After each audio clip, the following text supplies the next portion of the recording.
Everyone for joining the latest Trees Around the Globe Student Research Campaign webinar. This is official webinar number 72 for the campaign in year 6. We are currently in year 6 of the campaign, where year 6 is coming to a close next month, and we will update you on the status of a year 7 in the near future. There are talks going on about that right now. So we will keep you apprised of all that information. So keep your fingers crossed, your toes crossed, your legs crossed, whatever you need to cross in order to bring that year 7 to everyone. So today is the State of the Trees, August 2024, continuing to make sense of the land cover and tree height observations, including lessons learned from the live webinar at the 2024 Globe Annual Meeting. And I hope those of you who were there in person enjoyed that. We had some windy weather, but we also had a great time at the Globe Annual Meeting at the State University of New York in Fredonia, New York. And Peder Nelson was on, and he did some really awesome live observations with all of you. So if you haven't seen that recording yet, if you weren't there live, but you haven't seen the recording, or you want to watch it again, we have it on the campaign webinar page. So I'm sure you all know where that is, but I can put that in the chat later on then. So with that said, I always like to have a little bit of a breather here, a little quick break in the beginning with a nice quote. I kind of like this quote here by a gentleman named Daniel Keyes Moran. He's an American computer programmer and science fiction author. You may have heard of him or even read, some of his books. You can have data without information, but you cannot have information without data. And I thought that's very, it's a very succinct quote, but I think it lends itself well to what we're doing with the campaign and how we're looking at data. We're looking at the change over time using that data. And, the more data we have, the better information we have. Also, Peder Nelson will tell you that not all data contains data, right? When you have when you have no data, that is actually considered data in many instances. In most instances, I should say. I know he's Peter's big on that, and as I am, and Peter Falcon is as well, and all of you, I'm sure that if you have an area where, for instance, you are taking tree height measurements and you go back to that same location a year or two later, and all of a sudden, the trees aren't there that you measured before. Well, that's no data, but that actually provides a lot of information to understand that environment a little bit better, and can open up a lot more questions as to why the heck those trees aren't there. Just an example. All right, so we have a kind of a long agenda here, but a couple months ago, we showed the first part of some interviews with Dr. Sorin Popescu at the Texas A&M University, but he's also an ISAT-2 mission principal investigator. And then Dr. Bruce Cook, he's a physical scientist with the Landsat Next project, a satellite mission that Peder Nelson has talked a lot about in past webinars. Today, we're going to show each one of those interviews in full because they lead us into next month's webinar, which we will have some student presenters from Croatia. But the reason why I want to show this full interview is that it will hopefully jumpstart some thought processes with you educators who are on here when you work with your students, because I know the school year is coming up. Some of you have started school already for the year. Some haven't here in the United States. I mean, there's a lot of schools that are already back in session, starting August 1st and into mid-August, which we're in right now. Where I am, my son doesn't start until the first week of September. So, just to get folks jump-started in here, because what Dr. Sorin Popescu and Dr. Bruce Cook are going to be talking about in these interviews is the whole process of doing research and observations and understanding these things. They're doing these from a professional standpoint, but they're using data from the ground, using data from space, and doing comparisons of that data in order to understand our planet better. And that's exactly what the students are doing in their research projects, whether they be for local science fairs all the way through Globe International Virtual Science Symposium, the IVSS. Because IVSS, as you know, will be here sooner than you know it for 2025. So it'll happen late winter, early spring of 2025. So what we want to do here is we're going to show some of these interviews, and then we're going to show these interviews, and then we're going to have some discussion efforts. I may stop the interview somewhere in the middle just for time's sake, because the first one's about 18 minutes, second one's about 16 minutes, but not sure I want to show the entire thing. They're always there for you to take a look at. I will be putting them up on the webinar website, so I'll be putting up that direct link. So you'll see a screenshot of it, and just click on it, and it'll play in the web, or you can play it on YouTube where it's been uploaded to. And then I should also mention that before we do the interview, before I show the interview, I wrote a blog for May, and it was part of the Globe Observer Connect event that you may have been part of in June. And this had to do with the interviews with Dr. Popescu and Dr. Cook. So this is going to be kind of tying these things in together. And then we're going to follow that up. Peder Nelson's going to come on and really talk about getting into that satellite data and how you connect with that data. You'll hear a little bit of that from Dr. Popescu and Dr. Cook, but then Peder will bring it all together at the end, as Peder's great at doing. And then you'll see here there's a bunch of links that you can take a look at. Peder will be mentioning a bunch of these, I'm sure, but these are different ways that you can, how other science communities are looking at the data, taking the data, observing the data, doing all these different things. There's lots of things out there. We have the Globe Observer, we have the Globe program, the traditional protocol observations and measurements. Okay, but as you know, there are a lot of other ones out there that really parallel what we're doing and can be used in conjunction with the Globe Observer and the Globe program. So there's not just one place to take your data and get it up in a database. Even though we're of course we love Globe, we love Globe Observer because that's what we're doing. That's why we're here with this campaign. But there are other ones as well that look kind of deeper into looking directly at trees or looking at carbon monitoring and things like that. All right, so then we'll have some final thoughts and we'll adjourn after that. So with that said, we always come on here with the campaign metrics. Year 6, that's what we're in now, began 1 October 2023. As you can see, we are at almost 35,000 measurements from over 10,000 global sites.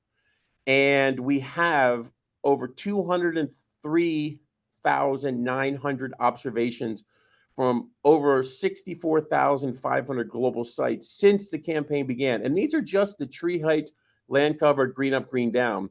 And I say it every time, and I'm going to keep saying it, that thank you to the folks in Globe Europe and Eurasia and the European Phenology Campaign for all the amazing green up, green down observations that they focus on and have all their participants take, all over Europe and when they're traveling abroad. But they also do a lot of land cover and tree height measurements as well. So, those numbers would be a lot lower if we didn't have the European Phenology Campaign. So I'd always want to say thank you to my colleagues, Lanka, Bara, and Dana, who are leading that out of the Czech Republic. And, we, wouldn't have all this data without you. So, thank you for all that information that is coming into the Globe database from the European Phenology Campaign. All right, so our next campaign webinar, before we get into the meat of this webinar, will be on Tuesday, the 10th of September, 2024. And please note the 1 hour difference in time change. This is to accommodate the students and teachers who are presenting out of Croatia. It will be at 12 p.m. Eastern time, which is 4 p.m. UTC, 6 p.m. Central European Summertime, so CEST. But it's called The State of Trees, September 2024, the end of year 6, looking at change over time with tree height and land cover, with a special presentation from students at Primary School Dubovac, Karlovac, Croatia. So we're super excited to that. They are an award-winning group where they presented at IVSS, presented their project. They won. They traveled to the Globe annual meeting in New York. But then also what they're going to be talking about is the project is an extension of the research they did for IVSS. So they're taking it the next step further to really focus on a particular region, this Karlovac region in Croatia, and looking at how they can, best understand that environment and make change there. So we're super excited to hear from them next month, and that's only what, 3 weeks away from today, so not too far. So put that on your calendar, and I will send that out probably first thing tomorrow. I will send the invitation out for that after I get everything written up. All right, so I want to show you this for a second here before we go into the interviews. But we had, as I mentioned, I wrote this Global Observer Tree Science blog, talking to scientists about trees and land cover, research, technology, and citizen science for understanding our planet. And here's a couple quotes here. You'll be able to hear some of these quotes in the interviews. And I'll put these links in the chat in a little bit. We have the blog link, which is, you can take a look at the blog that you're seeing here. And then we have the actual Go Connect event, which was based on the blog. I'm not sure if all of you know about what the Global Observer Connect event is. So basically what happens is that the science leads for the Globe Observer, we write a blog about every quarter, okay, about every 4 months. We write that blog, and then it's highlighted 1 month. So mine was highlighted in May. And then the Global Observer Connect event was in June, on June 25th. And what that is it focuses on a quick recap of the blog and then discussion about the information that's in the blog. And for instance, this last one we had Dr. Bruce Cook and Dr. Sorin Popescu live on the Global Observer Connect. So this website down here will take you to that page where there is a recording of that Global Observer Connect event that focused on the information and the content of the blog. The talking to scientists about trees and land cover, research, technology, and citizen science for understanding our planet. All right, so what I'm going to do here is I'm going to first go to Dr. Sorin Popescu. He is a researcher and professor, ISAT-2 principal investigator from Texas A&M University, Ecology and Conservation Biology. So he does a lot of field work, of course, with ecology and conservation biology. He does a lot of trees and vegetation work. He works on creating U.S. continental maps of vegetation and tree cover. And he's been doing that with ISAT-2. He has a recently released paper, and he is working with that ISAT-2 data and doing comparisons with that data to what you see, some instruments on the ground here, like terrestrial laser scanners that can measure the tree heights and vegetation from the ground. So we're super excited to hear this. So let me go ahead and start this interview right now. Like I said, I might just, I'm going to play like the first, I think I'm going to play like the first 5 minutes of each, if that's okay with everyone, so we can jump in, because, like almost 40 minutes of interviews is a little much, and you can go watch that at your convenience at any time, because they will be available for you to watch the entire thing. But let me go ahead and start this now. Part of this we showed earlier, like I mentioned a couple months ago, but a lot of it may have been forgotten by then. We wanted to bring it back. We had so much planned in the last couple months, and with the annual meeting, we didn't get a chance to bring these videos back. Here we go. In this profile, the vegetation is dominated by shrub mopani, which is typically in a 2 to 3 meter range. And there's also some mopani and acacia trees that typically are in the 4 to 6 meter height range. Something that scientists need to understand and quantify is where carbon is being taken up and where it is already being stored. Because much of the effort related to mapping global biomass has been really focused in the tropics, where the trees are large and the biomass is high, many of these savanna and woodland ecosystems tend to get neglected or are poorly characterized in global carbon accounting efforts. Okay, welcome everyone. My name is Brian Campbell, and I'm the lead for the Trees Around the Globe Student Research Campaign. And today we have a special guest we're going to talk to. This is Dr. Sorin Popescu, and he is a researcher and professor in an ISAT-2 mission. As you all know, all about ISAT-2, he is a principal investigator with the ISAT-2 mission at Texas A&M University, Ecology and Conservation Biology. Dr. Popescu, thank you so much for being here. Can you tell us a little bit more about yourself? Sure. Thank you for having me over. So my name is Sorin Popescu, as Brian mentioned. I'm a professor at Texas A&M University, the Department of Ecology and Conservation Biology. And here is where I teach and pursue research in remote sensing with the focus on vegetation three-dimensional characteristics with both active and passive sensors. But the most research area is using LiDAR, three-dimensional structure measurements that we can obtain from LiDAR to assess various ecological parameters, vegetation biophysical parameters, such as dimensions, first of all, and then relate those to carbon, biomass, surface and canopy fuels, and ultimately involve remote sensing to better characterize the vegetation role in the terrestrial carbon flux. Excellent. And I know I heard you mentioned LiDAR, and for folks, we're talking basically about measuring things from space on Earth, measuring height using lasers. And it's amazing everything you just mentioned, the information we can get from data coming in from laser pulses. So it's just really amazing to see that just, you think of a simple laser beam is actually can produce some complex data and some great results. So, and I know you work with the ICET-2 mission. You mentioned you work with vegetation, trees, forests, things like that.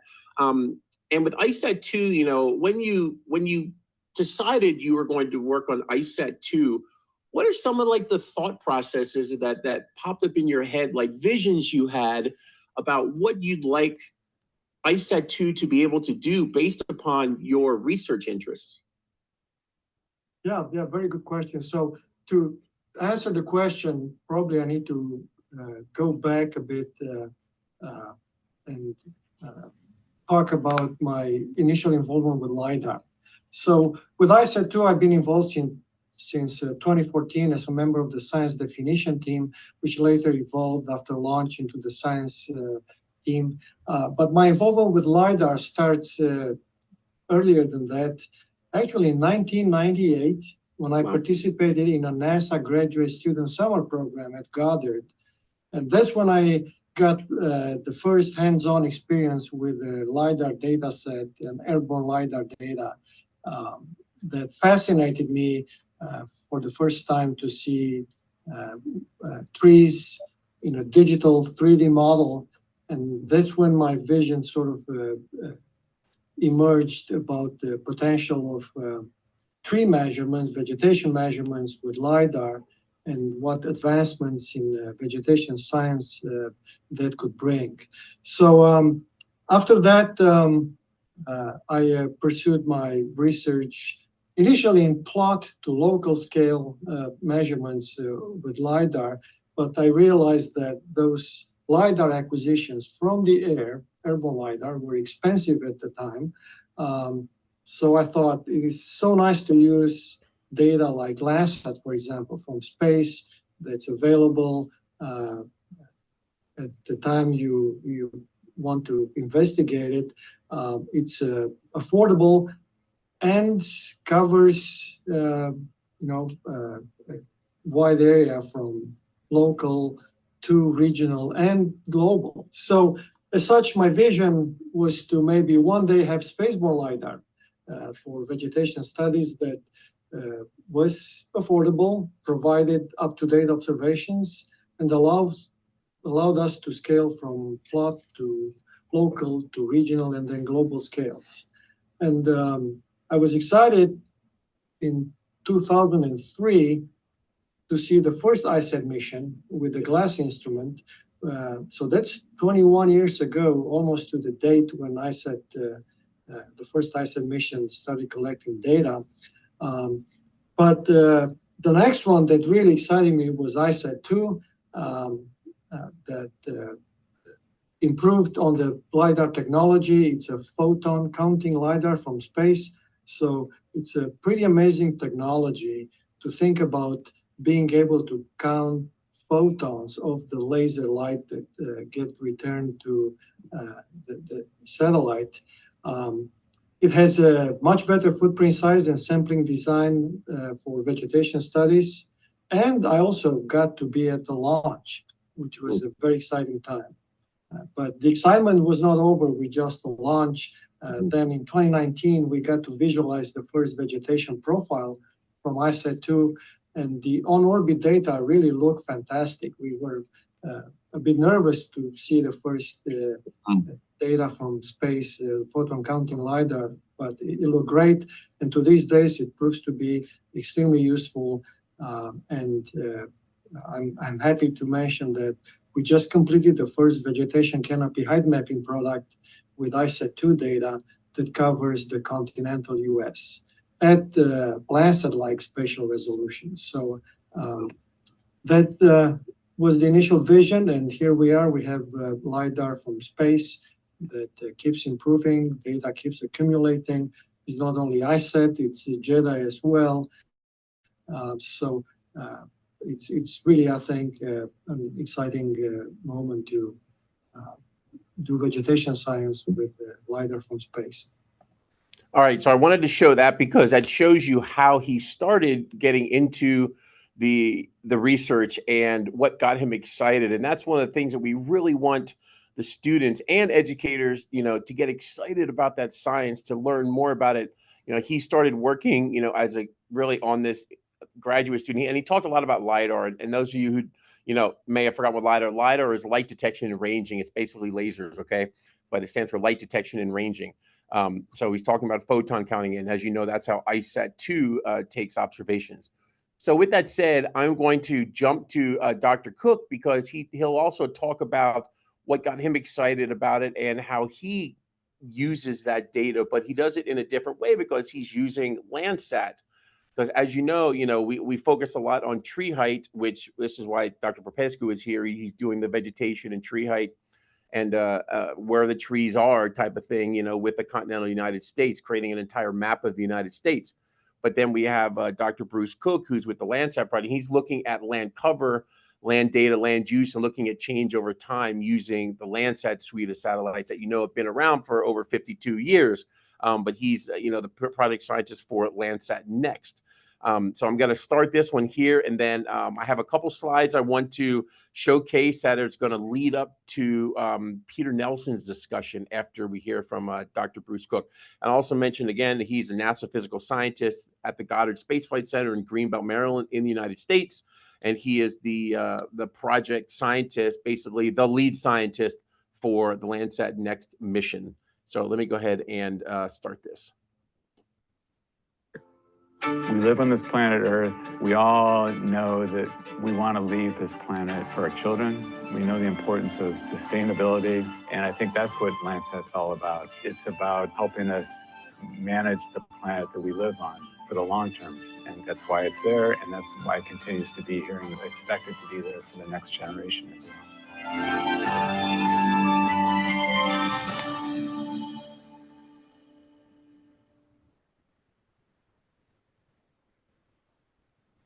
Hello, everyone, and welcome to a really cool interview we're going to have with Dr. Bruce Cook, who is a NASA physical scientist. He is the project scientist for the Landsat Next mission, which you have heard of at several of our Trees Around the Globe student research campaign webinars over the last several years. And Bruce is based at the NASA Goddard Space Flight Center. Good morning, Bruce. Morning, Brian. All right, can you tell us just a little bit more than what I mentioned about you, and then what you do with NASA? Yeah, I'm a research scientist here at NASA Goddard's Space Flight Center, and I'm also a project scientist. And I'm working on the 10th in a series of satellites that's been tracking the changes on the Earth's land surface since 1972. So that's more than 50 years now that NASA has been developing and launching satellites for the explicit purpose of improving resource management and for protecting Earth's inhabitants here on Earth. A lot of people aren't aware that that's one of NASA's job, is actually turning the telescopes around and actually focusing here on Earth's resources, and that's what one of my responsibilities is. Excellent. Yeah, that's one thing that we run into a lot at NASA, don't we? Where, when we talk about NASA, we think of, looking at the planets. We think of looking deep into space. We also think about, astronauts and space shuttles. But, we do such amazing work in Earth sciences at NASA. We do everything. And so thank you for joining us today for this short interview. But yeah, that's great. We've been really talking about Landsat a lot in the campaign because one of the major observations that we focus on for the student research is looking at land cover and how that changes over time, whether it be 5 years, 10 years, 20 years, 100 years. We're really looking at that, and and with that 50+ years of data from the Landsat series of satellite, and with Landsat Next to come very soon in around 2030.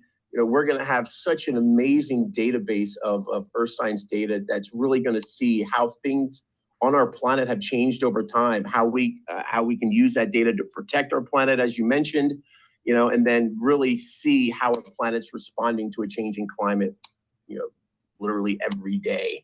So a couple questions for you, since this is a Trees Around the Globe student research campaign.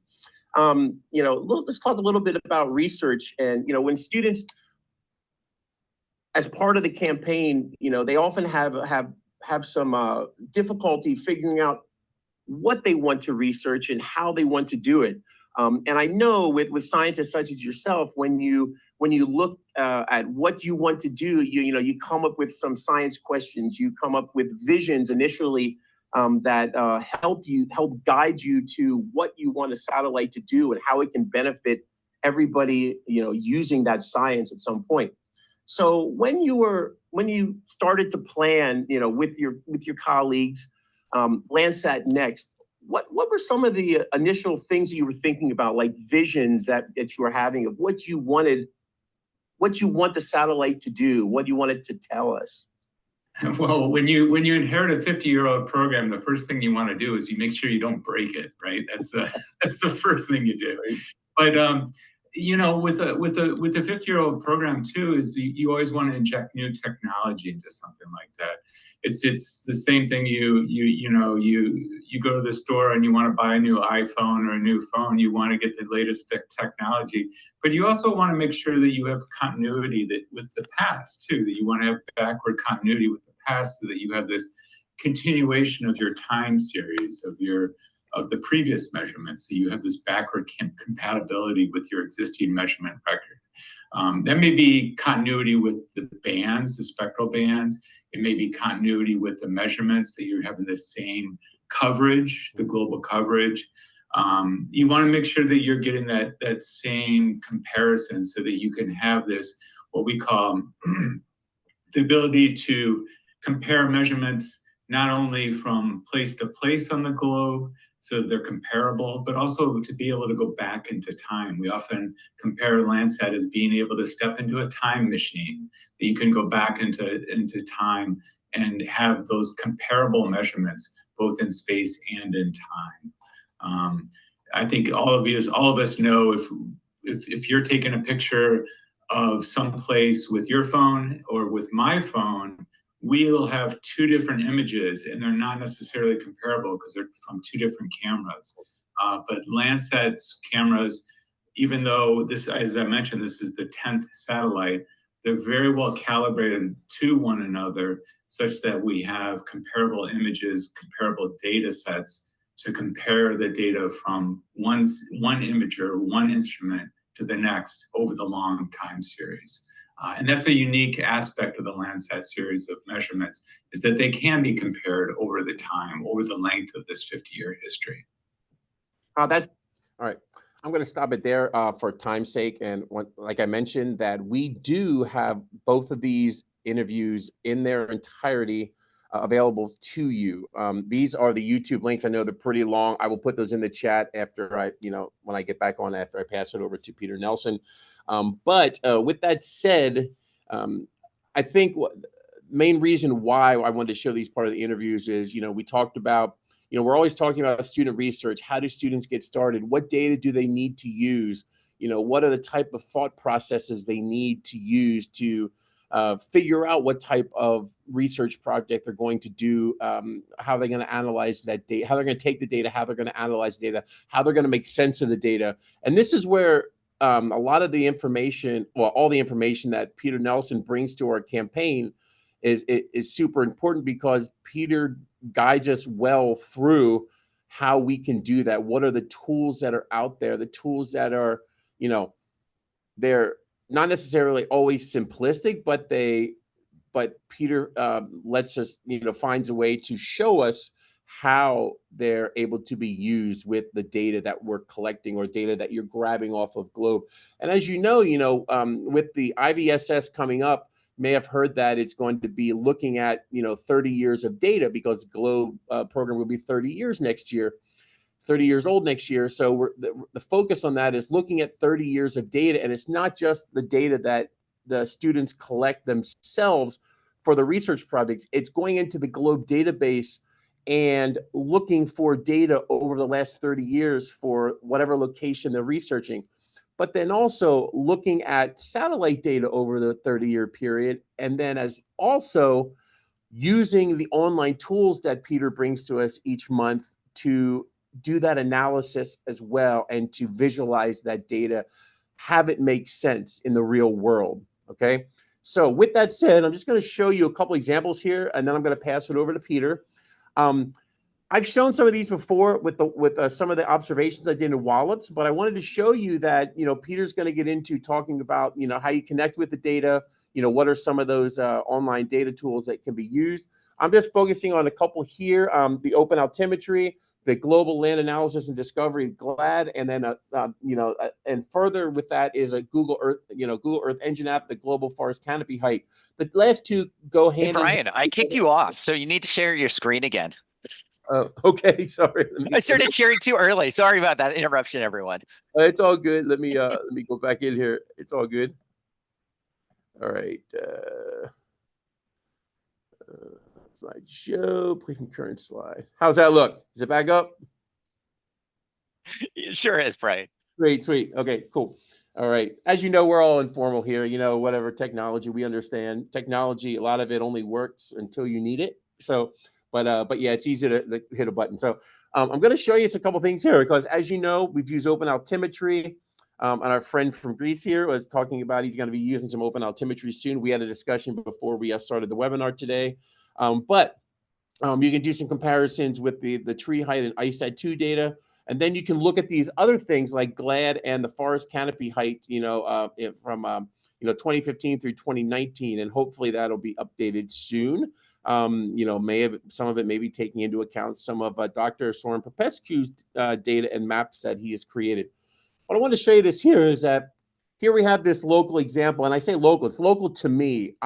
Right now I'm sitting at the NASA Wallops Flight Facility in my office in Wallops Island, Virginia. And when you look at this map, you can see these are the ISAT-2 orbit tracks. Those dots you see, the color dots, are the photons. And if you remember with ISAT-2, when it fires these photons, it breaks these photons into these paths, okay? And it's basically 6 paths, and they're paired up. But what I want you to look at are the ones that show it's like orange and green, the ones that are actually to the far west of this map. Those are running right through the Wallops Flight Facility. You can see there's some runways there. There's an east-west runway and a north-south runway. But one of the photons dropped pretty close to my office, and I'll zoom in on that. And my office is where it shows down there. It says Wallops Flight Facility on the bottom right. My office is in that hangar. That's where I am right now. The location of the closest ISAT-2 photon is right at the edge of this wooded area, not too far, just maybe a kilometer or two, about a kilometer, probably about a kilometer, half a kilometer to a kilometer away from my office. So there's a location. Okay, now ISAT-2 took this observation on September 19th, 2022. This is still when there were leaf on, okay? It's before, it's getting into the fall season. It's just at the end of the summer season in the Northern Hemisphere. So it was leaf on. So the leaves were still on the tree. So ISAT-2 took this observation. And what it did was, where it dropped these photons, I was able to figure out by just, zooming in here that it hit about 5 trees. I may have missed 1 or 2, but it's not a precise science yet. But I hit 5 trees in this location. It hit 5 trees in this location. So what that means is that the photon from ICED-2 left the satellite from about, like 300 kilometers above the Earth's about 400 kilometers above the Earth's surface, and then shot these photons down. And this one photon bounced off the canopy of 5 trees. Because as you remember, when ICED-2, by the time the photon hits the ground, the photon footprint or size of this photon, the energy from this photon is about 13 meters in diameter, okay? So it bounced off 5 of these trees, and the average height returned for these 5 trees was 22.08 meters, okay?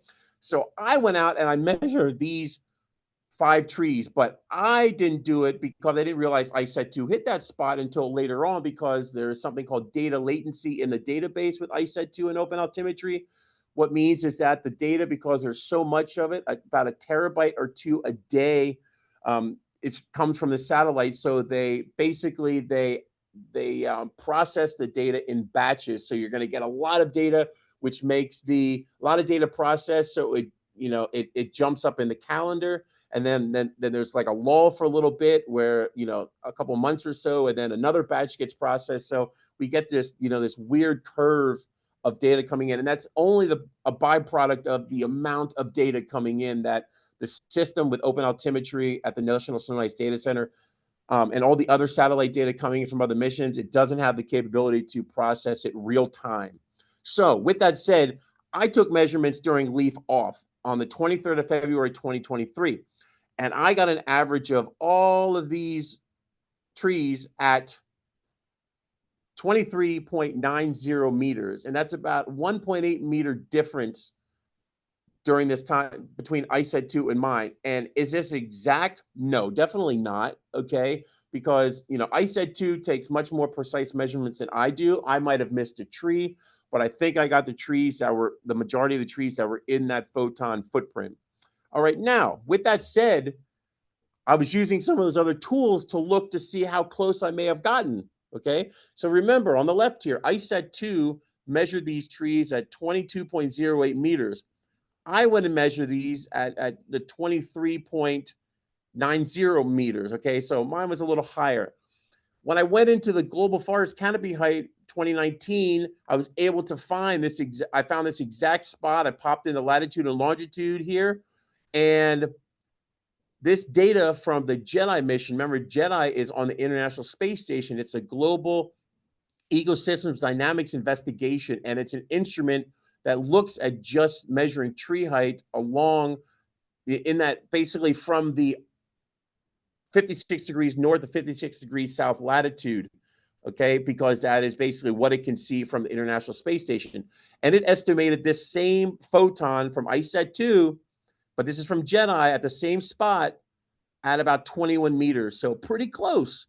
And then I checked out the Global Forest Canopy Height 2022, which is a combination of, looking at the Landsat data, you can see it's very pixelated, and JEDI at about 20 meters.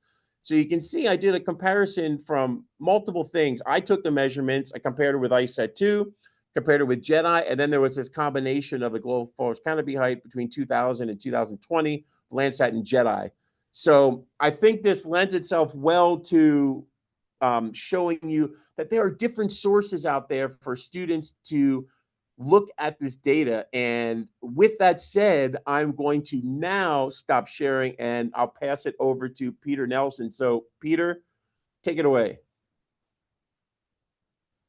Thanks, Brian. I think that was a really good demonstration of how you don't have to necessarily be very sophisticated about getting these numbers together into one place, Brian.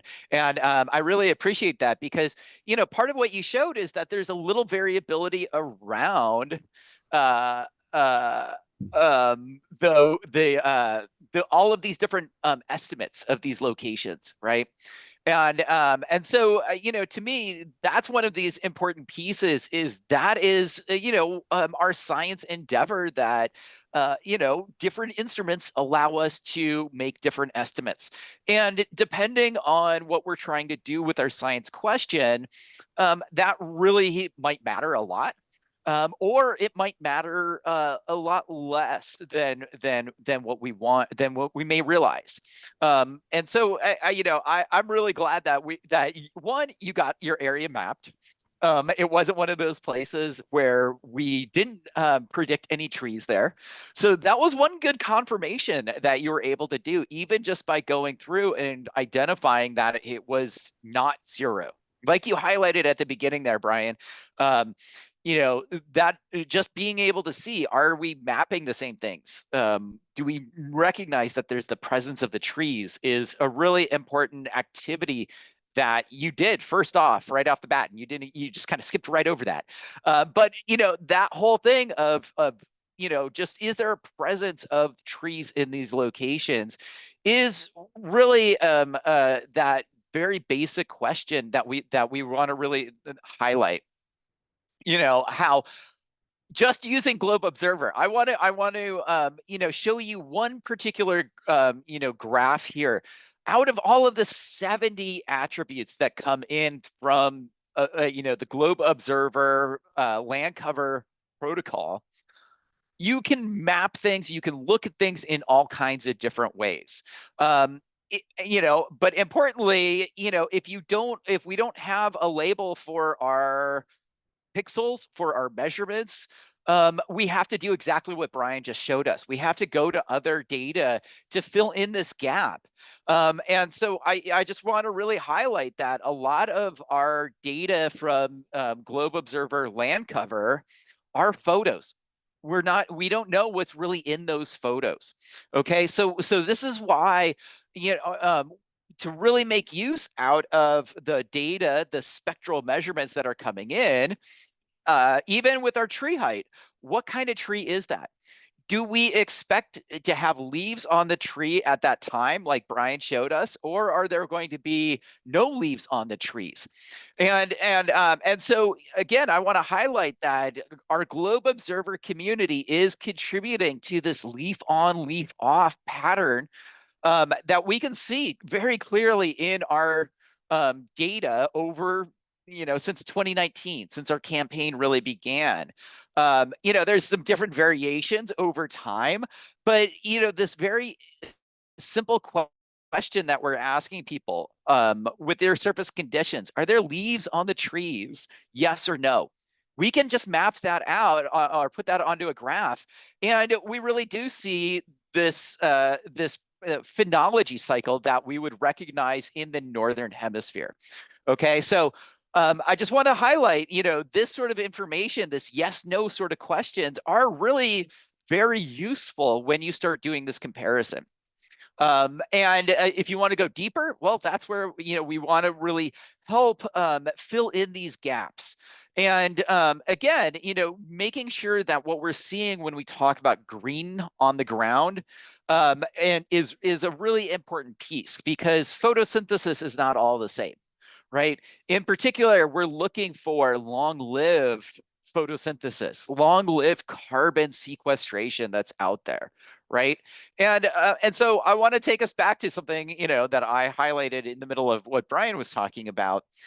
But it is this fundamental, question that is, what are these cause and effect relationships that are happening around us? And that really gets into why we want to know about what has changed around us? What is causing those changes? What are the effects related to these things? Where's the forest carbon going if it's no longer in that location? Or as we've highlighted here, as trees are planted in communities, how do they actually grow over time? Are there certain growth rates that occur when they're young, but they start changing over time? And so again, we at NASA, there's a lot of resources that are available to you. And so I want to really highlight, my NASA data has a lot of these resources. And so as a teacher, tap into these. Hopefully you can use them as a hook, because they're a little bit quicker than I am, or as Brian has done so nicely for us. taken out little pieces of the last 72 webinars that we've provided so that you can find the hook that relates to the science question of your community. So again, I want to highlight that there are these videos and mini lessons that are out there that if you're trying to figure out how to pull in the resources that we've highlighted over the years, or how does that yes/no question of leaf area or leaf longevity is the question. There's many different lessons related to the phenology or to carbon and these growth rate questions. So I want to highlight that this is a great resource to provide some context, to provide in these big ideas and these big questions, looking at changes over time. Looking at how do scientists actually estimate this change over time, or the age of a forest. So there's a lot of resources out there, but I want to take and really emphasize that everything that we're doing is embedded within this science endeavor that has been going on for a long time. And so I want to highlight that NASA has this carbon monitoring system. And this is where students can actually help NASA figure out how to prototype some of the things that are needed within communities. Importantly, monitoring where the forests are, reporting where they are, and verifying that they are actually in some of these locations that scientists are making maps or saying this is what's in that community. And this all goes into understanding the carbon and the carbon fluxes and all of that whole complicated thing of the carbon cycle. So, so this is a great place to look for what are some science products that are new that really we need to investigate and see how do they look in our community. Okay. It's not just one particular satellite mission or satellite instruments that's making these measurements. And I want to really highlight that is the opportunity that we have now. And that's why Brian showed what he did. Is that it's not just a Landsat satellite or Landsat spectral measurements or ICESat-2 measurements here. It is part of like this whole way that we're trying to understand things like biomass. Where is it located? This idea of fluxes, where is carbon going into an ecosystem? Where is it going out of? Who's engaged in this? And I want to really highlight this particular piece because this is where community students can actually tell NASA, hey, how do we want to engage with the research that you're doing about our area? So you can actually look at this map and find out, hey, is there a project that's working in our area that we could contribute to? What are these big questions and ways of working that NASA has figured out? And I want to highlight that, one of the big things is trying to identify and quantify the uncertainties around our measurements. And so, when Brian said, well, we have 3 different measurements at this location, that turns into the science question of trying to understand, well, how big of a difference are these measurements? And in Brian's case, he highlighted about 1 to 2 meter difference between some of these estimates.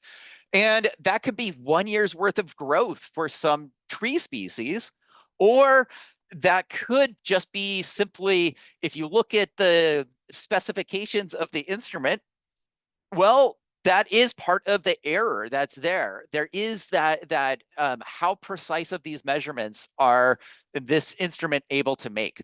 And so when you do a surface temperature measurement out there, that instrument, that thermal temperature measurement actually has plus or minus around that measurement. So, I really want to highlight this because this is how we want to make many different measurements of a tree. We don't want to just make one measurement and say that's what it is, because we can have, you know, the measurement error is what I'm trying to kind of get at this. And so, you know, the more times you measure the same thing and average it together, you can quantify the uncertainties of the measurement, how much scientists or other people should trust that measurement. And so, you know, importantly, this leads into this larger initiative that, you know, is part of the carbon system, and that is forests. And you know, one group is trying to measure tree canopy height in one way using lasers. Another group is using optical measurements and doing, you know, what does this look like on the ground and making those sort of measurements. And so again, you know, I wanted to highlight how everything that we're doing here fits within this larger science endeavor. So just remember, we don't have to really come up with our own questions. In fact, they are getting provided for us. And even just going through the activity that Brian showed earlier and describing the different satellite measurements of your location and comparing it to what you see on the ground is exactly what all of these activities are trying to provide us the tools and the ability to actually do. Okay. Again, I want to, you know, I want to highlight that this is a really exciting time, because we get to think about the future. You not only are these measurements that we're making today important for, you know, the data and the estimates that are coming in from current scientists, but we really are literally building instruments that will be used in 5 and over the next 5 to 10 years. And I want to highlight that, you know, these quick facts about different observations or satellites and how they're making those measurements is really important. And it gets into how you can team up with a satellite, right? And making sure that you are out there at the same time as the satellite is one really important thing. When a satellite actually crosses over and makes those measurements, can actually be really important to why that number is what it is and why it is reported the way that it is. Okay, and so just recognize that there is this timing that if you want to work with a certain satellite, you can actually look up that timing and make sure you're out there at that right time. Okay. One of the other really important things that I want to highlight right here is this idea of field of view. Well, you know, Brian has highlighted up with a laser going straight down that it sees a particular part of the ground every time it goes over. So that's part of the reason why it takes 4 months for it to get back to the same location. Other satellites, you can team up and you can, you know, actually be there on a daily basis or a weekly basis or other things like that. But you want to really pay attention to what is this field of view that the satellite can actually see, because this is similar to your instrument on the ground. What is that field of view? And this is where Brian has asked you to make sure that you step back far enough that you can actually see with your camera the top of the tree and the bottom of the tree. And so this field of view is a characteristic that actually tells us how tall are some of our trees. So anyway, I could spend a lot of time going down how this particular satellite and getting ready for it with our measurements is a lot of fun. But that's where, you know, Bruce Cook has already, you know, described his vision of and where he's trying to produce and what data is going to be available to us down the line. So I want to highlight that it's really important for us to focus on data literacy here. And data literacy is in the form of numbers, it's in the form of graphs, It's in the form of maps, which are another form of graphs. And so I want to really stress that for all of us, the 6 questions that come up with the data literacy cube are really a great way to bring a lens to all of the different things that we've highlighted, whether it be our data or whether it be data that other people have provided for us. So I want to really emphasize that one of the things that can be really challenging is that when we go to a map or when we start talking about data is having the structured way of starting to look at and trying to understand the data that is being presented or the information that is being presented. I'm going to pause right here and highlight again, this is one of these wonderful resources that you could spend a lot of time. There's a lot of resource or examples that are fairly, generic inside of here. But what I want to, really get into, with this is our globe data, right? And this is one of these places where it can be both the lesson in itself, like how is data structured, or it might be something that you need to get and then move into really examining more the results that are archived up in that database. Okay, so I want to stress that there are different guides, there's tutorials, there's other information that if you need some help, start here, but feel free to reach out to Brian, myself, or Peter about what you are seeing or what your particular challenge or question might be, because some of these, again, if your goal is not to actually teach this piece right here, you want to focus on the numbers, like Brian said. There can be different ways that you want to go about that. So I want to highlight that again.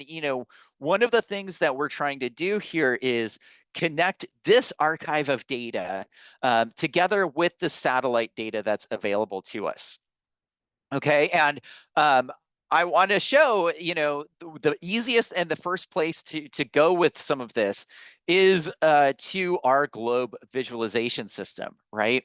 And almost everything that we're doing is under either the tree heights or maybe green up or green down or the land cover, or again, the carbon cycle, right? And so all of these build up to each other, from the individual trees to how they come together to create a land cover label, talking about an area, and then talking about what is that carbon component in the landscape. Okay, so here, what I'm going to do is let's just hop in, and I'm going to quickly just show some tree heights, and I'm going to zoom in and see how the data looks from our globe annual meeting. So again, I'm just taking my time, slowly zooming in on this particular map. And we can see that at least over the last year, here is a set of points that have been measured, and we have a symbol, sort of like the color of this based on the height. So I don't know for you, but I find that to be kind of challenging to make this connection between this grouping and what I see on the map, right? So I also want to highlight that one of the things is that if you have measured something that is less than 5 meters tall, like many of our new tree plantings have, they will not actually show up on this map. They're in the database, but Here, it is getting filtered and only showing things that are greater than 5 meters or 15 feet tall. Okay, so one of the other things that I want to sort of stress here is how the symbology can go or be challenging to see from the background. Okay, and one thing you can do to sort of help and understand some of these things is you can change the date, and we can see that at least here, since the Globe annual meeting, nobody's measured any trees at this location. So, so this is where it really is important to think about the time step of our measurements. Okay. And so this visualization system at least gives us a sense for when data and when measurements were created. And we can actually see some prior measurements that were made more than a year ago. And they tend to be a little bit of these, taller ones. And, I want to stress that, before 5 years currently is before Globe Observer tree height was put into the app. And so when you're looking at the difference between all of the data and the 5 years time step, you're actually looking at maybe some differences in how those trees were getting estimated or measured.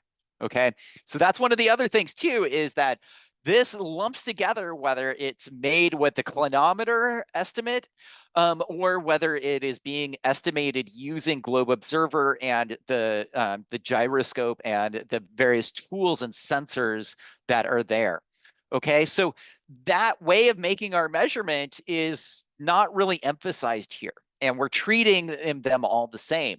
But that's actually a really good question, is if we look back, how were these trees actually measured? And one of the things that we can that we might be able to see inside of here is how is the location identified inside of here. And one of the things too that we can see is that the location that this tree is getting placed is within 68 meters of that location, which is a pretty big circle. So one of the things, that is important is that, yes, we can work with just the tree height estimate by itself, and we can count up and we can average together what we find in this area. And so we can look at measurement 1, we can look at measurement 2, we can look at measurement 3, we can look at measurement 4 and 5, and we can just use these numbers and by hand average them all together, add them up, and do some other things like that. But one of the things that is great about the data that we have is that we, like I said, you can actually go in here and you can start looking at some of the higher resolution imagery that's available to us. So here I am going to just switch over to the satellite base map view. And this, again, allows us to start bringing in this satellite perspective. Now, there's all kinds of things that I can highlight about this, but one of the things that's a lot of fun is to actually really zoom in on your location and try to identify the tree that you estimated. And one of the things that you will start to see is that my trees on the satellite don't tend to line up with my point locations inside of this GlobeViz system. And that I find to be, a really interesting piece when I go back and I look at this and I try to make sure that I'm, talking about the same space measurements or the same measurements in the satellite imagery. This is one of the first things that I want to do is, it looks like one of my trees ended up right on top of that one. And when I look at the attributes here, I can see that it is a 6.6 meter tall tree. And I can also see that it's placed within 4 meters. And so, you know, this point, you know, is actually, you can see in the agreement spatially aligns with this. And, you know, but in contrast, I can see here that I have one of my points in the database that was not put right on top of that tree. And this is something that is, you know, I can slide it down and sort of like make an estimate that, oh, it's within sort of 10 meters, because in the lower area here, we do have a scale bar that allows me to get some distances. But it could actually be one of those places where I need to think about if I'm talking about the same thing as the satellites or as the other data, right? And so, you know, one of the things that you want to consider is this offset of your location versus the satellite measurement. And I could keep going with that, but I love, you know, this whole thing, because if we actually look at what this is referencing, we can see that here my location accuracy is 4 meters, but what I'm talking about is not actually in that location. And here, if we pull up the photo, we can see the tree and even start looking at that proximity of this point on this map versus where the tree is actually located. Okay, so I just kind of want to stress that this turns out to be really important, because when we start going to the satellite imagery, we want to make sure that we're in the right place. So again, one of the things that you might end up needing to do is shift this point and make sure that you are actually talking about this tree. And you can see that here on the viz system, I have a mouse latitude longitude that tells me, using this satellite base map, here are the coordinates of these trees. And so, you know, one of the first things I might need to do is make a new table or go forward with these mouse latitude longitude coordinates, okay, rather than the ones that are stored in the database, because this is where I was actually standing when I estimated that tree. I was standing here when I made my picture, but I was standing here when I said this is where the tree is actually located.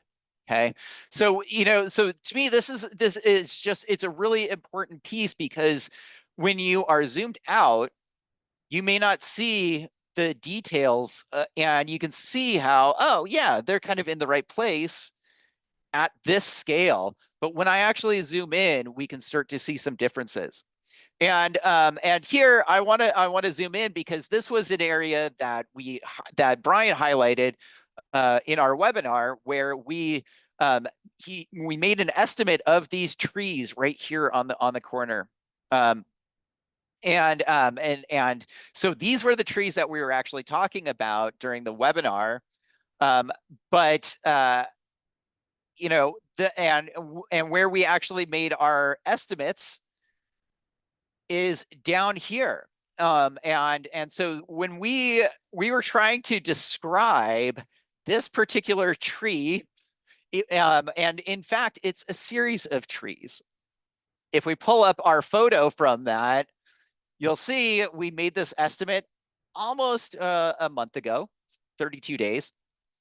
It has a location accuracy of 5 meters. And I said it was estimated at 11.5 meters.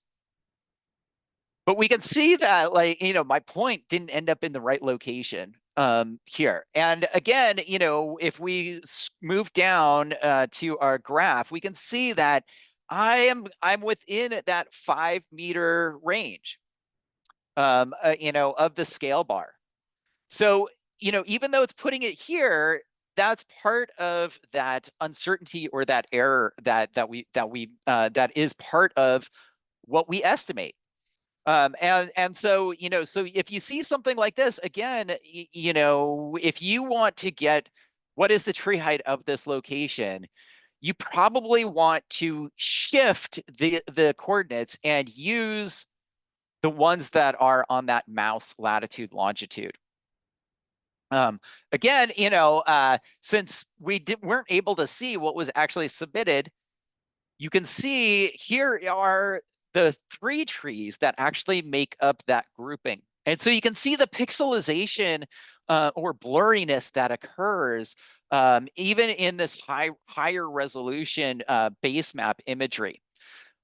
And so, you know, these are all, again, part of this uncertainty that we're really trying to quantify is, does it matter that this is mapped here rather than here?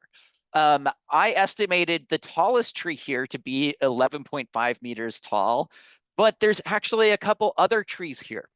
So it would probably make sense to go back and measure all of these trees or estimate all these trees in this location and not just rely on that tallest one. Let us know that there's not just one tree here, that there is this cluster of trees. And so, you know, this to me is one of those kind of, you know, exciting pieces as we look back at the data that we collected during our Globe Observer or our Globe annual meeting. You know, we ended up being able to actually collect quite a bit, but I want, again, be wary of the data because again, you know, here it was telling us that the tree point is right next to the building, but in fact, it's talking about the tree that's across the street here, as we can see. So I could keep going through and noticing, you know, some of these things that you'll find when you start interrogating the data that we collected and highlighted versus where is the actual object that we're trying to describe. And we can see that it's not here at the entrance to the building. In fact, it is offset to the southeast. Okay. So, you know, what I want to do now is stop that whole thing, because it really, that's how you get some coordinates, how you can look through and make some connections from the Globe database to satellite imagery. But as I've highlighted, you know, in the past, there's a lot of data out there, and I don't want to spend time today taking you through this tour of all the data that's available. But I want you to, you know, to me, this is the exploration activity that is really important. There's over 800 data sets that are available inside of here, and so going through the tutorial of Worldview allows you to start seeing some of this satellite imagery. Now, it's not analysis data. It is telling us a story about impacts or locations or other things like that. And I want to highlight that there are a couple, you know, really important things that I want to stress. And right now, this might be something that is really relevant. And this right here is from 2021. And I want to stress, you know, when we're thinking about forests and forest change, fires, fire data, heat is one of those things that we do really pay attention to. I'm going to turn off that particular tour, but it's a great place to start. And importantly, we can just fast forward to today. And this is what I want to take us to is, you know, this ability right here to actually see some of these hot spots and the way that forests and where forests might actually be changing. You know, I find this to be a really fascinating one that you may not think about it, but we have some hot spots that are identified here in the southeast of the United States. right now that have some fire anomalies going on, some hotspots. And so those could be some really good places to explore. Or again, you might want to and need to go back in time and, you know, are we seeing something that has recently burned, or is something that that happens on a cyclical cycle or a cyclical time frame, right? So I just want to really stress that worldview here, you know, really allows us to provide the context that we're looking for. And there's just a lot of data that is available in here that we can really just take use of to provide that context. And, you know, you can make little animations. You can do a lot of things that will enhance the student investigations this year. So I want to really you know, stress that all of this, you know, is driven by data. And so again, I want us to really focus on data literacy, because we talk about this, you know, this RGB when we talk about our ground photos, or when somebody makes a ground photo, whether it's a tree or whether it's grass, we are actually doing multispectral science, okay? So even though you might see an individual color on these maps, remember, they're usually made up of a combination. And so, you know, we want to really be highlighting that our satellite data is not just 3 pieces of information. It's not just red, green, blue. In fact, much of our information is very complex, and it requires us to decide how to display it, meaning that we end up hiding things from each other. There's 36 spectral measurements that are made by the MODIS instrument. And this means that we can look at data in a lot of different ways. So the worldview is a great place to just start exploring and understanding what is available to all of us. Okay, that's really important for just visualization. And I want to highlight that Open Altimetry, I've been having some data delays with. So Brian, you know, that data latency issue, I think, was a really important highlight that, you know, we need to be thinking about when our data is available to each other, and making sure that, are we talking about recent data, brand new data, or can you actually go back in time and use some of these other tools to do a history or understand that location? You don't always need today's measurement to do the science that we're talking about. Today, I want to really highlight a particular tool that allows us to, and allows all of your students to actually get at some of the underlying data itself and to do some summaries. And I want to highlight that this Earth map, it's called earthmap.org, and it is part of the United Nations Food and Agricultural Organization, FAO. And it allows you to enter in coordinates and go to locations and do some of these summaries. And I'm highlighting this particular tool because it is open, available to all of us to make maps, and it allows us to see a lot of different data sets. And that was a question earlier, is just like, well, what should I choose to do some comparisons with? So hang with us, folks. We're going to do a little on-the-fly analysis. And so, you know, the first thing is, it just asks you, well, where do you want to actually look? And here I'm just going to go down and choose a particular, you know, location. And here, once you start it up and it loads the geometry, you can go in and you can actually draw or upload your own geometry files. And so this, I think, is an important one, because, you know, our study area is really important, and that sort of defines what our summaries are going to be with how much area is in that geometry. And so I want to highlight that this is one way that you can actually add this in. And we've highlighted how to make these in the past, and we will do that in future webinars as well. But you can also go in here and you can select particular locations. Here I've already uploaded various things, but I'm going to come in and choose a county because I am curious for some of my students that I'm going to be working with. Oops, I don't want to zoom in there with that. How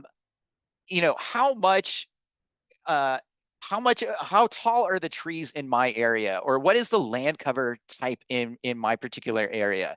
So again, I'm going to just zoom in on an area here, and I might just I'm going to select this particular county area, and then I can actually go in and select one of these many different layers that are available to me.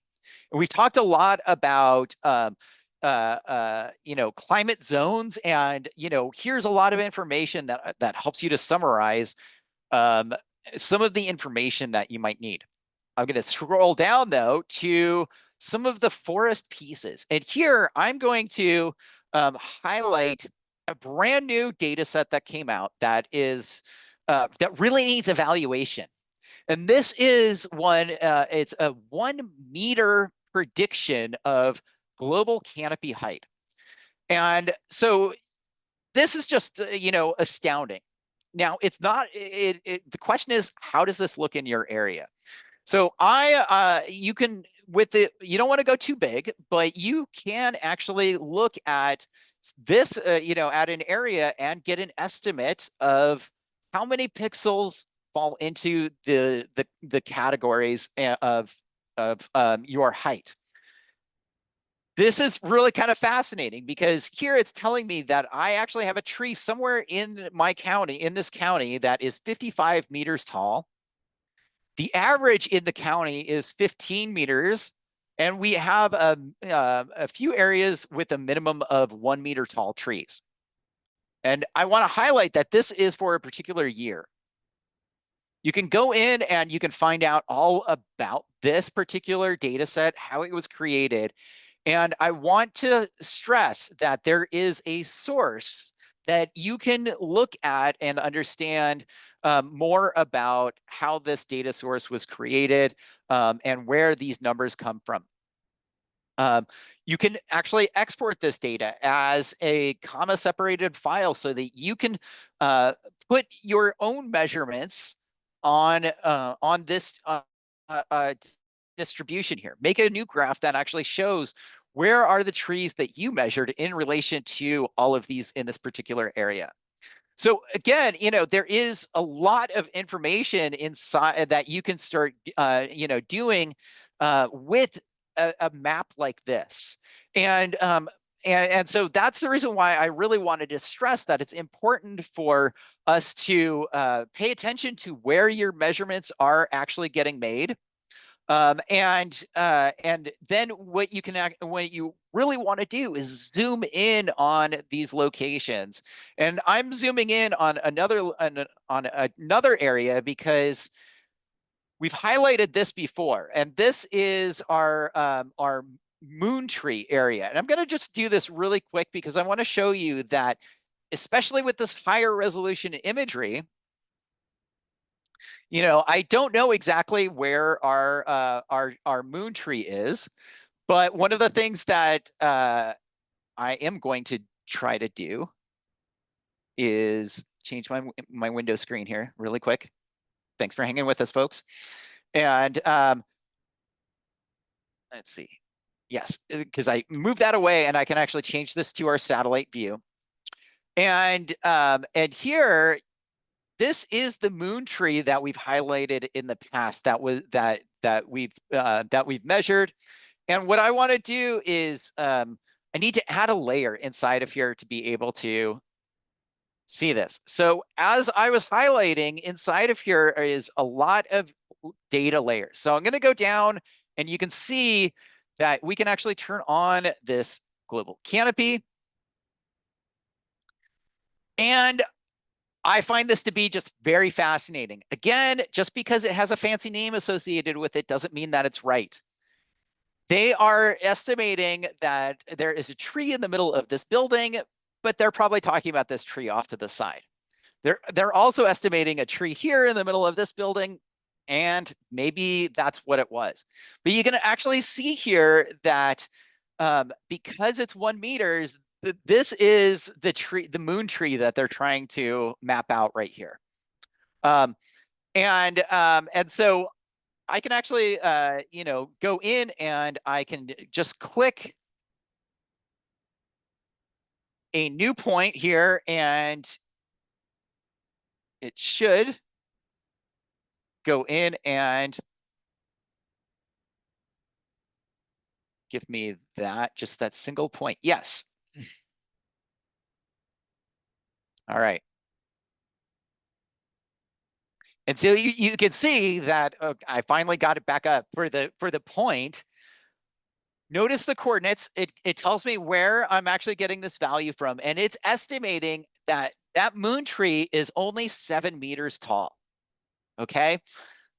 Maybe it is, maybe it's not, but this, you know, is what this map is predicting at this location.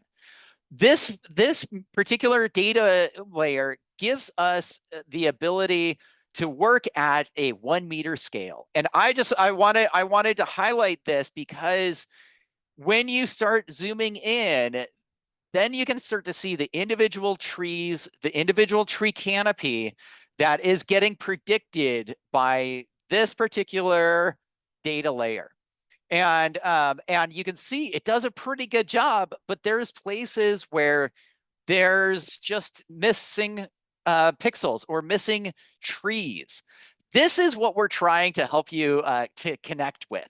And so, you know, so here I want to just zoom out really quick. So you know, the moon tree is really very interesting, but I'm going to end with taking us back to Fredonia, New York. And what I want to show is that what's available to you globally through this Earth map is this sort of prediction that allows you to go in and actually see what is being predicted in these particular areas, and how does that compare to what we were estimating at these locations. So, you know, we can see down here, here is the trees that we were trying to estimate. We can see a little bit of an offset here. I find that to be fascinating. And to end our talk today, hopefully it will give this to me. I'm going to add a new point in here.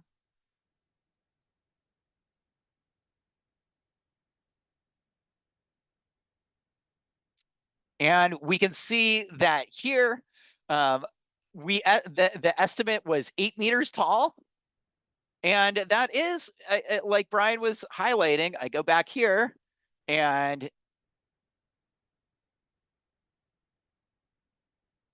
I estimated it at 11.5. So there's a 3 meter difference between our two estimates.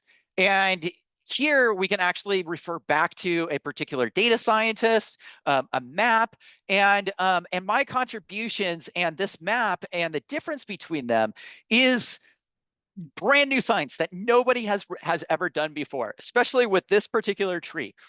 So, you know, I encourage everybody to watch this video again when Brian, you know, parses it out.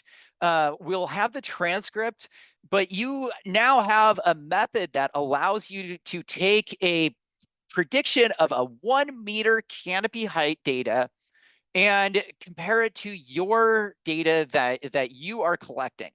And there's a lot more data that's available to you inside of here, as I was highlighting. use it, use the analysis that you can actually get at through this particular tool, and help us and help these other scientists to improve these predictions and improve our actual data products this year. We really want you to not just look at what is available to you on imagery. We want you to work with the data and seeing what's available, that we finally have these 1 meter predictions globally is really exciting to me. So I've been ignoring the chat, and I really hope that Brian and everybody has been answering those. But come back to our webinars, over the next little bit, because we want to highlight again, what are you finding? What are you measuring? And what can we actually see? What are scientists predicting there? And again, we've spent a lot of time going around the world and showing you a lot of different tools that are available.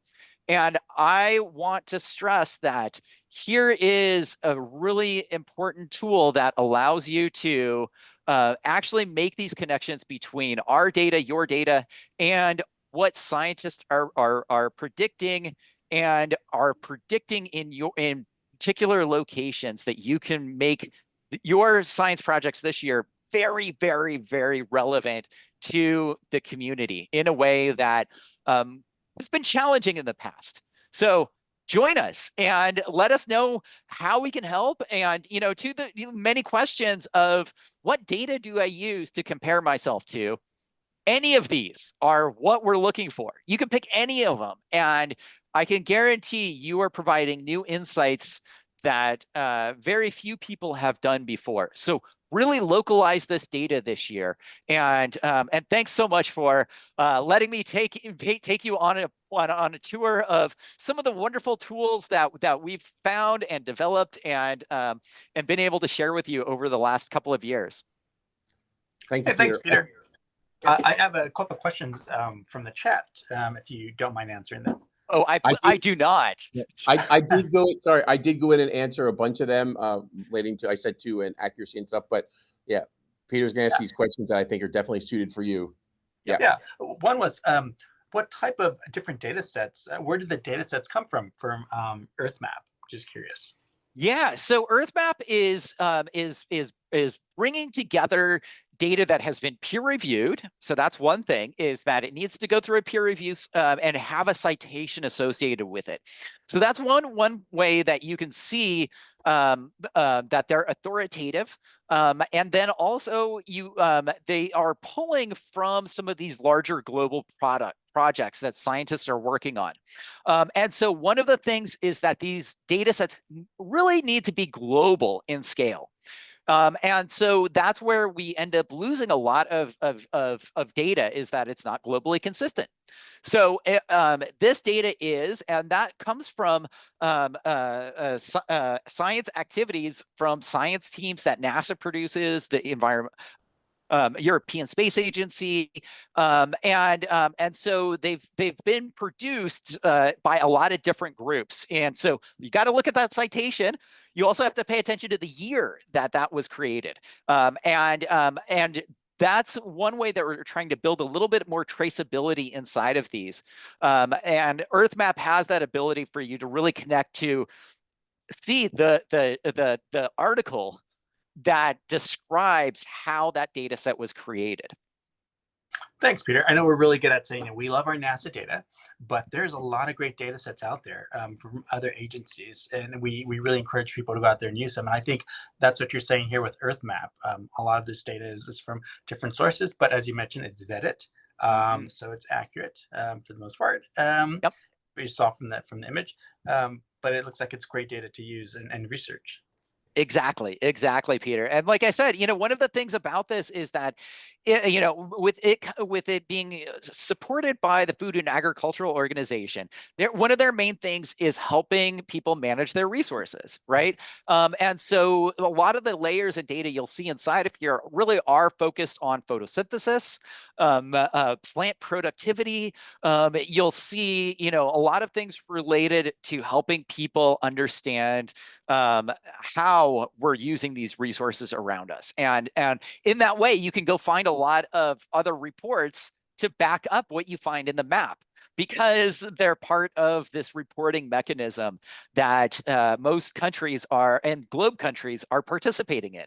So it's not just us doing this, it is actually what countries are doing and needing to report back. And we have a way of finally seeing it. Excellent. So let me get to some of the questions that we have in the chat box. We actually had a great, Brian and other colleagues were really good at answering some of the questions. So that was great to see. But there's one. Why is it important for us to see the understory of the tree during a land cover observation at the base of a tree? Yeah, so I really highlighted that as well last month when I did the live viewing, because one of the big things that as I was highlighting, the satellite perspective really is limited, and sometimes you'll see here you have shadows, you have other things that obscure what the satellite can actually see. The view, and that field of view is different, and so it can really fill in, especially here, that it's not just grass. That in fact we have this vertical structure.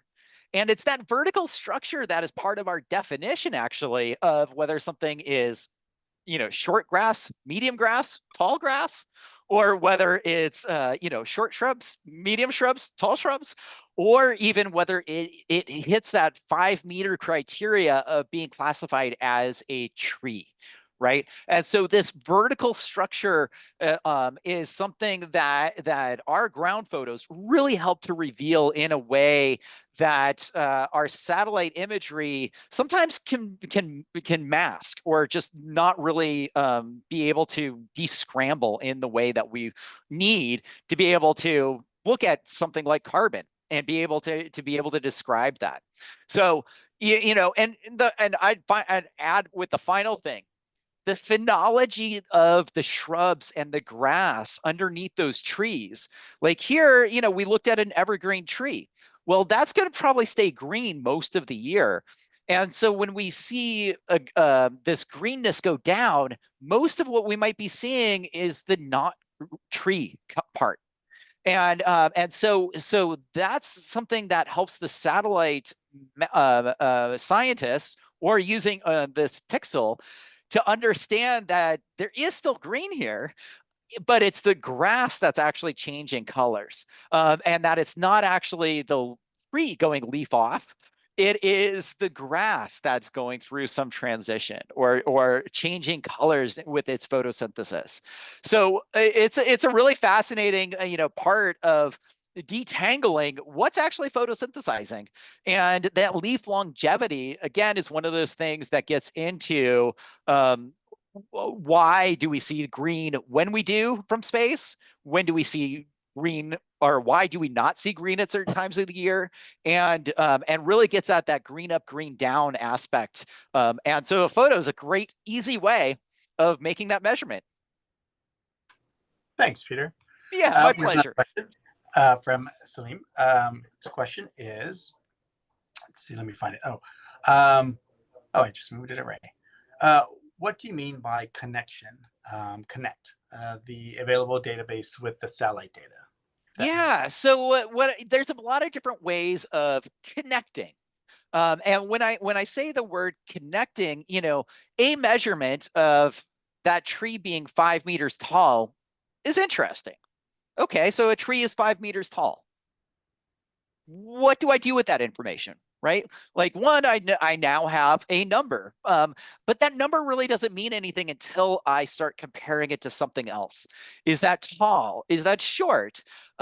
Is it average? Is it, what is the age of that tree to that it took to get to be that 5 meters tall. So, so just having that number is, as I say, interesting. And after a little bit, I lose interest, right? I can only describe that thing for so long before it's like, okay, 5, great. What does that mean? And that's where it's in context or in reference to something else. And one of the first things that we as humans tend to do is when you're presented something like this, a graph, a map, you try to figure out, what am I seeing? And how does that relate to what I saw on the ground or what I referenced? And so, connecting what is presented to you on a computer screen with what you see in real life, that's the first connection. And this is something where luckily there's a lot of lessons out there, but it is also a learning activity, and learning how to pivot and actually think about seeing things from this bird's eye perspective in this scientific way is that first connection that I'm talking about. And so just having 2 screens up where you can see a photo, like, this picture alongside this is kind of that first connection that I'm really talking about. And that's where those data literacy cubes help you to scaffold how you actually go between a map. What are you looking for? How do you come to understand this? And I just want to stress, like, look at this tree and sort of the color of green around this tree compared to this satellite or this image, this base map image, and how much more green it is. Okay. So this makes my head start like melting, and I start going, wait a minute, I'm not seeing the same things. And I have to spend a lot of time going between them to try to understand, why am I seeing these differences?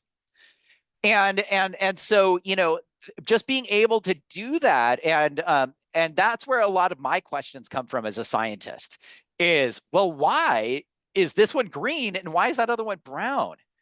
And that then leads into, well, what might tell me something about that? And it's that comparison to something else that really is the place where science gets fun. And this is where teaming up with another school allows you to actually have that comparison as well. Teaming up with another partner gives you that comparison to say, oh, well, I measured this tree and it was 6 meters. Well, mine was 5 meters. Well, why is that difference there? And really getting at that, is part of what we're talking about. Now, again, there is the physical activity or a digital activity of putting things together into one table and being able to explore it and being able to then look at the interactions between, say, the height of this and what I have, right? And we've demonstrated some of those in the past, but that's also where, there's new methods out there, and there's new tools that we've highlighted that allow you to actually start putting the data together like that into one table and do the analysis. And so if you want your students to take on that next step of actually doing some computer analysis or some digital analysis, we have some resources on the website.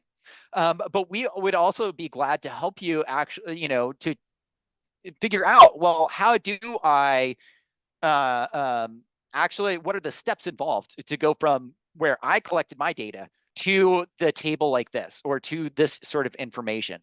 And that's a stronger connection that we're establishing, is that, we're bringing together something that other people can replicate. And that's where the computer really comes in. And so again, we start running into problems where it's just a lot of information and a lot of data. So, this connection piece is where there's personal flavor. And again, if we look at, oh my gosh, there's just a lot of data that describes this particular location.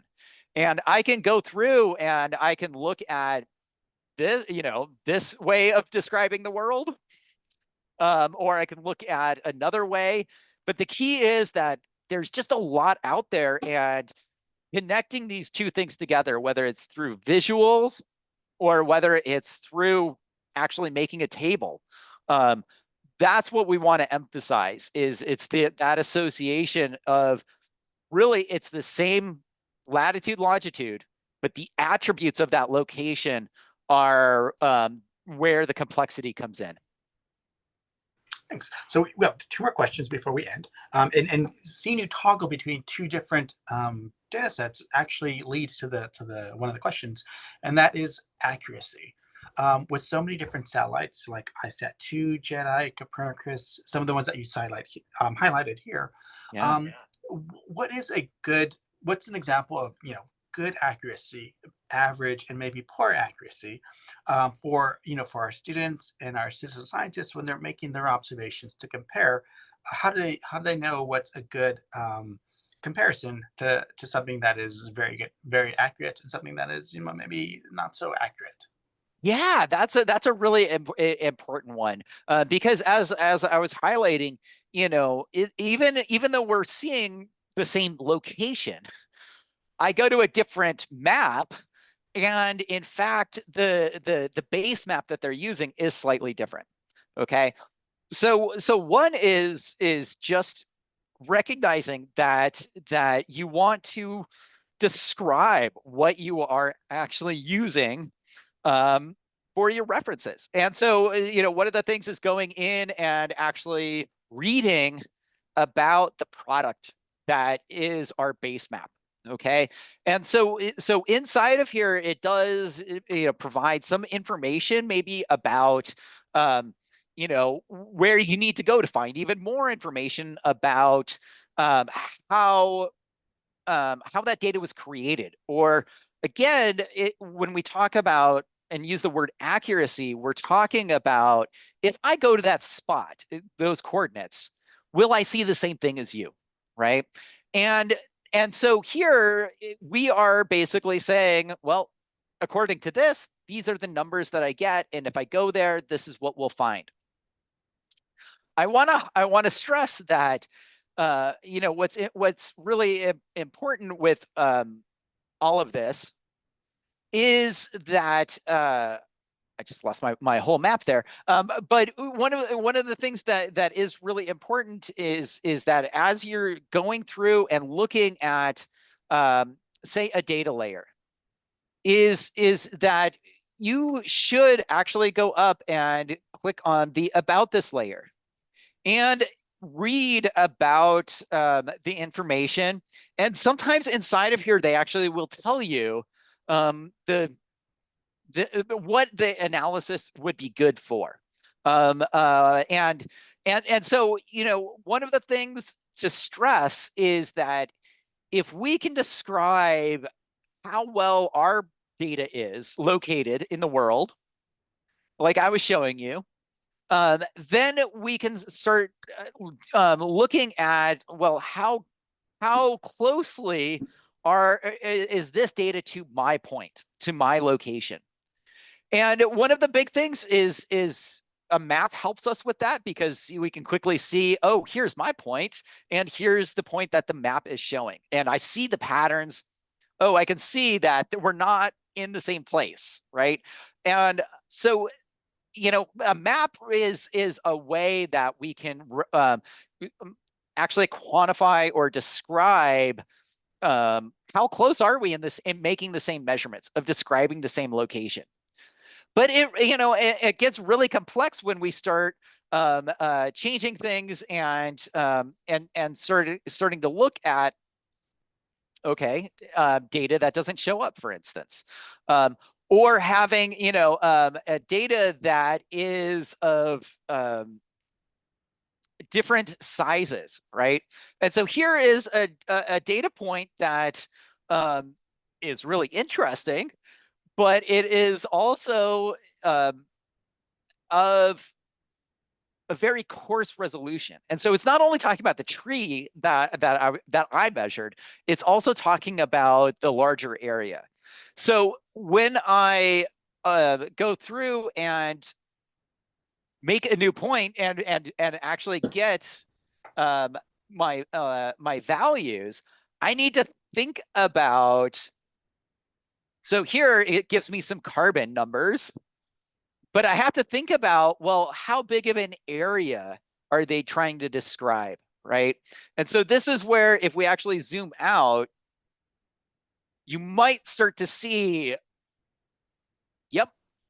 So you can see that this data for carbon is actually describing this whole large area, okay?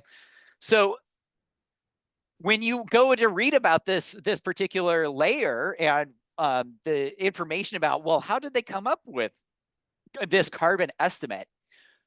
A map really helps us to see how many measurements we need to make, right? And how my measurement of this one tree really is of a different size or scale than that other measurement.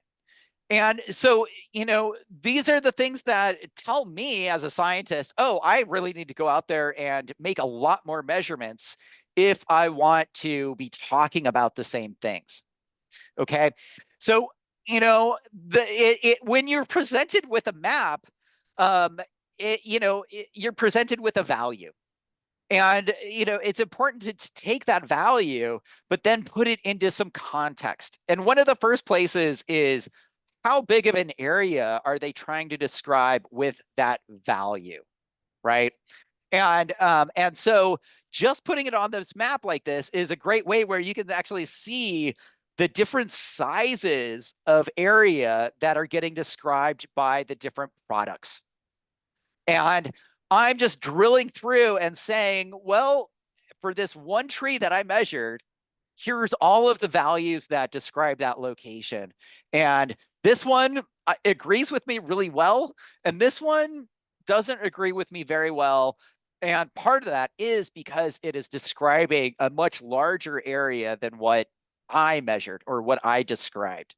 So maps really help us to see that, but it also is, you know, will be available to a student or any of us when you go and read the information about this particular layer itself, right? When you read about how it was created here, and then also going to, you know, the more info. And here again, you know, when you follow these links, here is the global soil organic carbon map. And if you really want to know how this was made or why this was made or why this looks like this is the place to go.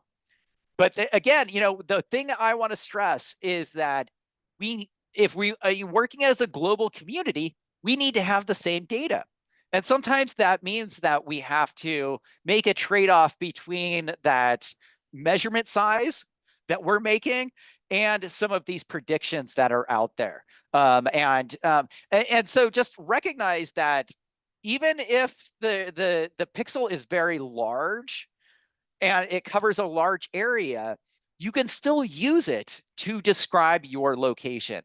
It still has value, but it might just mean that you need to put it into context, or you might need to add a caveat as we describe it, that we didn't measure the same area. So therefore, we have this difference. But we can describe how this soil organic carbon relates to our measurement. They're not going to be exactly the same, nor should they be. But hopefully this starts leading us into, well, my next investigation will take me up here to this other area to see, do I end up with similar results as my location? And you can then start to work at a larger area. You can summarize at that larger area in a way that the scientists would. And you need that density of data to really be confident or be able to tell a scientist, no, this is underestimating the amount of organic carbon that we found in this area, right? And so it gets really complex because unfortunately, big pixels like this force us to have to go out and make a lot more measurements than what we are used to doing. So, that to me is an important piece that recognizing these different sizes of measurements is part of our challenge on the ground. Thanks for letting me dive deep into that and do it, because these are really hard things of how do you make sense out of something like this at the local scale? And that is why we're highlighting these data sets, is because we really need to localize them and get the details within them to use some of the new sensors that are coming online and be ready for what they can provide us. Thanks. So we have one more question. I'd like to thank everyone for staying a little longer with us. We always tend to run long, as Brian mentioned. Well, I like to go into the details too. We have one last question from a colleague from Greece. And I apologize because he asked this way early in our program, and we just didn't get to it until now. So I apologize, Anton. So he asks, he goes, as I mentioned earlier, I would like to know which satellite pass is better for a satellite match at local solar noon for tree height and land cover observations. Would it be Terra, Aqua, Calypso, ISAT-2, CloudSat, or SMAP? And yeah. Is it important to take measurements at any time except local solar noon when we have a satellite pass? Yeah, so luckily, at this point, we have satellites that are pretty much observing every 10 minutes. And so one of the things here is that you really ideally want to be out there at the same time that the satellite passes over you. So with like ISAT-2, you've got to wait 4 months for it to come back, and it may not, show up exactly there. And so we try to make predictions. And this is a great question because scientists are trying to predict where they're going to make their measurement. And so you can get an orbit path. And actually, that's one of the things that you can find in the NASA Worldview is some of those satellite orbit paths. And so if you are planning on focusing on using a particular instrument, you want to be out there at the same time so that you can minimize the variability that might come between shadows or even wind in the afternoon versus the morning can cause some problems with the measurements. And so, one of the things we try to do in science is reduce that variability by being out there at the same time as the sensor that we want to use. And so with Landsat, that's 9:30 in the morning. And with ISAT-2, I don't even know when it might, cross over, but, I think it sort of depends on where you are in the world with that one. And so with some, there's a little bit more predictability. Others, it's a lot more variable. And so you can, if you want to do that, look that up. There's some tools to really find out exactly when a particular satellite is going over. When you're talking about certain phenomena or something like tree height, again, you can sort of think about the species, and you can even think about, like, are we talking yearly tree growth? Are you talking daily tree growth? Decadal tree growth? So really, we want to be thinking about the time frame of what we're trying to estimate, or what is the attribute that we're trying to estimate, right? And is it something that we actually need to be out there and make a daily measurement with, or is it something that making a measurement once a year is adequate and is good enough, right? And so, one of the things about solar noon is that for some of us, solar noon is very stable, that time. And solar noon actually refers to when the sun angle is the highest, right? And so one of the things that you're actually asking about is how much shadow should I allow at, say, the same time of day?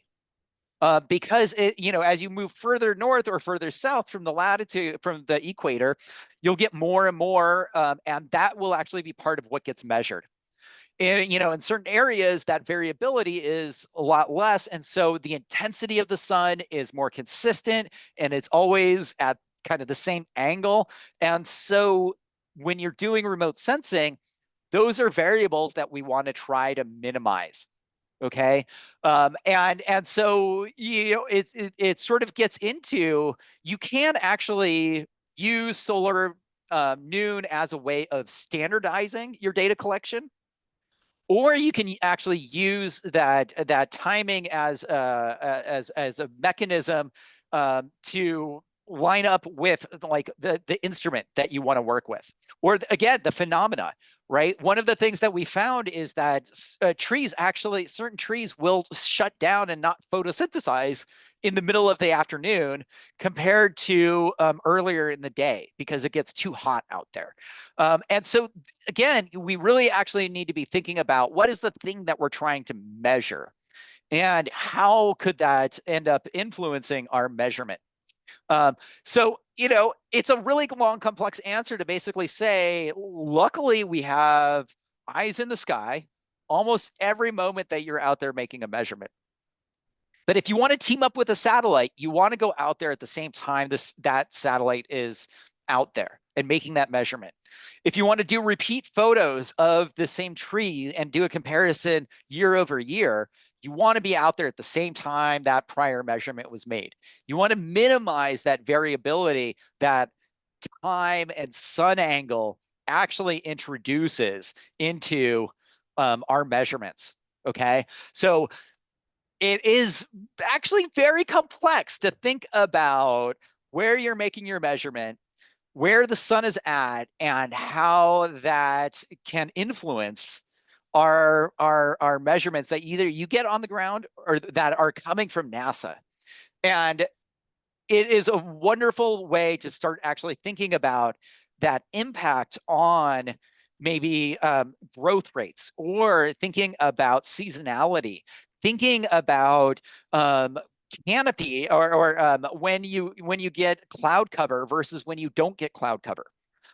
There's a lot of those things that really go into answering this really complicated question of when should I make my measurement, and I, you know, for some scientists, they only once every 10 years is good enough for them.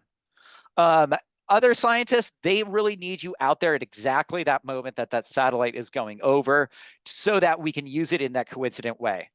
So, you know, again, it's for certain science, it really matters a lot. But I would my inclination to answer that question, you know, with all those caveats that I just spent the last 5 minutes, you know, hinting on, is to get out there and just make a measurement. You know, any data is better than no data. And so even if we are getting you know, dark pictures coming at night, we can actually use that information. It's not as useful, but we do have Earth at night now, and we do have some of these other ways that previously we would look at that as unusable data, that we now have actually kind of figured out. Earth at night is a proxy for where people are living, or how people are using the landscape, how they're illuminating and changing, you know, the ways of the nocturnal creatures, right? And so even in that way, well, like we used to say, don't go out there at night and take those photos. I'm even now rethinking, like, but that actually has some value in a way that was unanticipated. Okay, so this is where, you know, surprise us, tell us what you want to do, and we can give you some of these specifics, you know, but it's just kind of a wonderful time to be doing this connection between the satellite data and our ground world right now, because there is so much data available. There's so much information that really can be localized. And I've spent a lot of time, you know, today, you know, really diving down into some of these pieces, because when you just stop and ask the question, what does this mean? That means that you are in the science realm. And that means that you have something that you can keep going down and hopefully use these tools, some of these thinkings, the way that I think about it, the way that we discuss it here in our webinar, to help guide you on your own investigations. And I just really want to stress that there's so much data out there that we don't need to start from scratch. In fact, part of the reason why I spent so much time today is because there's so much data. And by starting to understand how it was created, these ideas of pixel size, these ideas of area, it really provides that context for the relevant science that we're doing today and here in this GLOBE program. So thanks for letting me, go down what really I could spend a whole nother like 4 hours doing a workshop on a deep data dive with some of these things. And if you're interested, let us know. And we'd be glad to set up some deeper workshops that get into, some of these concepts and really localize it to some areas that we would love to work with partners with. Thanks, Peter. As always, you have some great information. It's like bottling it all up and just opening the top and it just all rushes out. Yeah, you guys shook me up earlier today. So, I'm really excited about thanks as this always. year.